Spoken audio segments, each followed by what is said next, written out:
First of all question को पढ़ते हैं। कह रहा है find C if the system of equations. Okay, find C का आपका मान ज्ञात करना है। यदि सिस्टम ऑफ इक्वेशंस जो है समीकरण का, जो यहाँ दो चरवाररेखिक समीकरण जो दिए गए हैं वो अगर है C X plus 3y plus 3 minus C equal 0 and 12x plus C Y minus C equals 0 has infinitely many solutions. यदि इन दो समीकरणों का, ठीक है, हल जो है, सॉल्यूशंस जो है अगर अनंत है, ठीक है, तो हमें क्या करना है, तो इस सी का मान ज्ञात करना है। अनंत के केस में आपने ये कंडीशन देखा है, क्या देखा है? लेट्स सपोज अगर दो इक्वेशंस हैं a1x plus b1y plus c1 equals 0 and दूसरा इक्वेशन हम लेते हैं a2x plus b2y plus c2 equals 0। Infinitely many solution के केस में जो है, जो कोफिशिएंट है, गुणांक है, ठीक है, जो गुणांक है प्रत्येक वेरिएबल का या कांस्टेंट का, उसका जो अनुपात है यानी कोफिशिएंट का अनुपात, वो क्या होता है? तो इस केस के लिए जो है क्या होता है, a1/a2 इन्फिनिटली मैनी सॉल्यूशन के लिए होता है a1/a2 इक्वल्स b1/b2 इक्वल्स होते हैं c1/c2। ठीक है, तो ये कंडीशन होता है किसके लिए? इनफाइनाइटली मैनी सॉल्यूशन यानी अनंत हल के लिए होता है। तो अब हमको क्या करना है कि जो सवाल में जो समीकरण दिया है उसका प्रयोग करते हुए हम क्या करेंगे, तो इसमें उसका जो मान है a1 a2 का, b1 b2 का, c1 c2 का मान रखेंगे और यहाँ से हमें क्या ज्ञात करना है, जो c है उसका मान ज्ञात करना है। तो फिर चलते हैं, तो चलिए हम क्या करते हैं, इन दो दिए गए इक्वेशन से a1 a2 का मान निकालते हैं। तो x का जो कोफिशिएंट है वो a1 है पहले इक्वेशन का, तो वो हो गया हमारा c है। दूसरे इक्वेशन में क्या है x का कोफिशिएंट, दैट इज 12, तो ये हो गया 12, इसका कोफिशिएंट हो गया। अब जो है b1 यानी y का कोफिशिएंट, तो y का कोफिशिएंट पहले इक्वेशन में 3 है, तो इसलिए हो गया b1 हमारा 3। y का कोफिशिएंट है यहाँ पर c, दूसरे इक्वेशन में c1 जो है कांस्टेंट इसमें है 3 माइनस सी, दूसरे इक्वेशन में है माइनस ऑफ सी। इस प्रकार से ये हमारा क्या है, तो एक रिलेशन आ जाता है। अब इस रिलेशन का हम क्या करेंगे, तो प्रयोग करते हुए यहाँ से सी का मान हम ज्ञात करेंगे। एक बार हम क्या करेंगे, इन दोनों को बराबर कर लेंगे, दूसरी बार में हम ये क्या कर सकते हैं कि इसको इसके साथ बराबर कर सकते हैं। तीसरा क्या कंडीशन बन सकता है, तो पहला और तीसरे को बराबर कर दें। ठीक है, तो बारी बारी से हम देखते हैं और सी का मान क्या आता है तीनों केस में वो देखते हैं। तो केस 1 में अगर हम देखेंगे, जिसमें हम क्या कर रहे हैं, c/12 को 3/c से इक्वेट कर रहे हैं, तो क्या आएगा, क्रॉस मल्टीप्लिकेशन करेंगे तो आ जाएगा c² equals 36। Okay, c² equals 36, जिसका क्या मतलब हुआ कि ये जो है प्लस माइनस 6 का स्क्वायर है 36, तो c का जो मान है वो क्या आएगा, प्लस माइनस 6 आएगा। एक तो आ गया c का मान प्लस माइनस 6। ओके, अब दूसरे केस में हम देखें इन दोनों को मिला करके, तो दूसरे केस में हम क्या कर रहे हैं, इन दोनों को इक्वेट कर रहे हैं। तो इन दोनों को इक्वेट करेंगे तो क्या होगा, अब देखिए यहाँ से क्रॉस मल्टीप्लाई कर दे रहे हैं, तो हो जाएगा -3c equals c multiplied by 3 minus c, means that minus of 3c equals 3c plus c²। Sorry, I think this will be minus c²। ठीक है, अब इसके आगे हम सॉल्व करते हैं, आगे सॉल्व करेंगे। 3c को उधर ले जाएं, यानी सारी टर्म्स को लेफ्ट हैंड साइड ले आते हैं, तो हो जाएगा -3c प्लस सी स्क्वायर इक्वल्स 0। जो हो गया सी स्क्वायर -6c इक्वल्स 0। ठीक है, तो यहाँ से जो वैल्यू आ रहा है वो क्या आ रहा है, अगर इसको और हम सिंप्लीफाई करेंगे तो c हमारा कॉमन है, तो हो जाएगा c-6 इक्वल्स 0। एक केस में c का मान आएगा 0 और दूसरे केस में क्या मान आएगा, तो c इक्वल्स 6।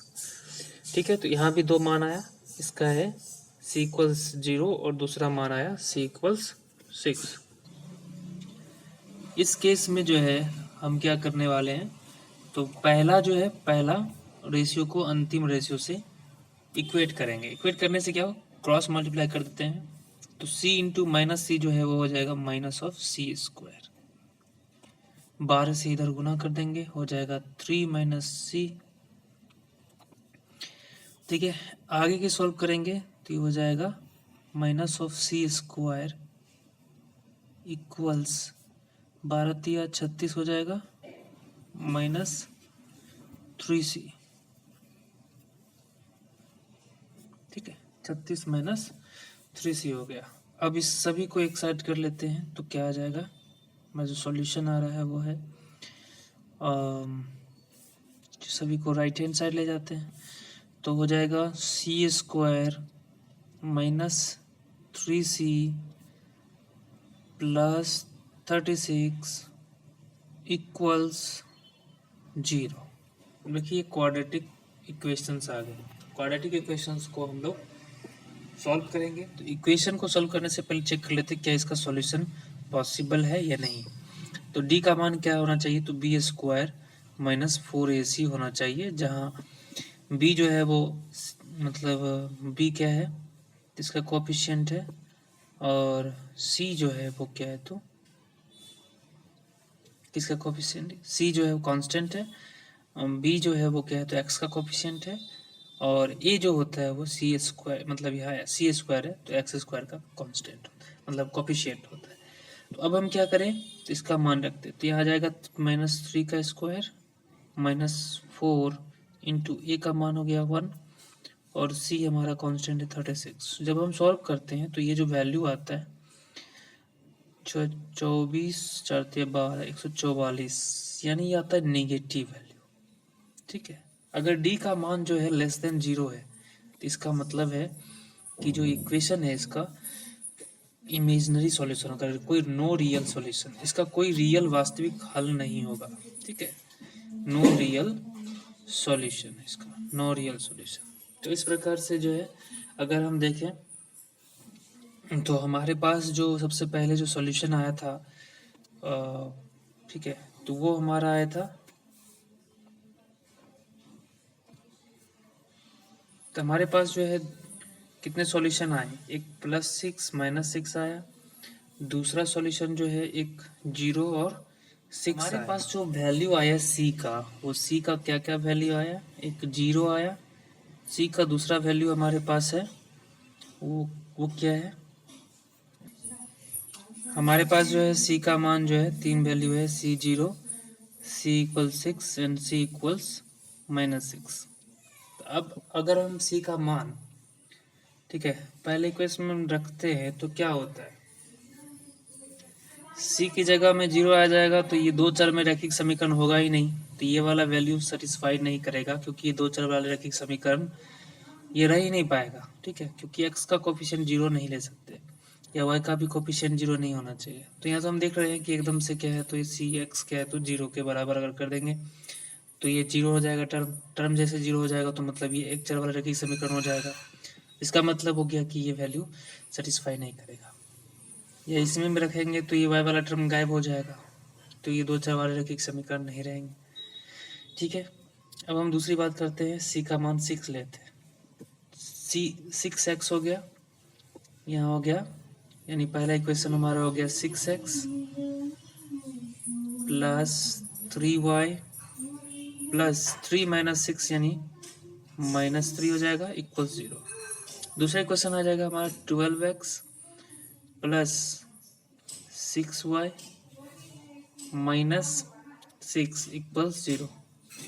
अगर आप इसमें अनुपात ज्ञात करते हैं दोनों समीकरण में, तो ये क्या कर रहा है, तो वहाँ पर इसको सेटिस्फाइड कर रहा है कि सभी का अनुपात जो है 6/12, 3/6 या -3/6 सभी का अनुपात क्या है, तो बराबर है, और यह 1/2 के बराबर है।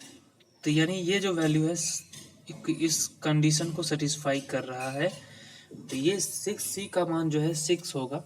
ये तो एकदम फाइनल हो गया है। दूसरा हम चेक कर लेते जो है हमारा c का मान -6। अगर हम -6 रखते हैं तो फिर क्या वैल्यू होता है, क्या ये सेटिस्फाई कर पाता है या नहीं कर पाता है, इस चीज़ को हम चेक कर लेते हैं।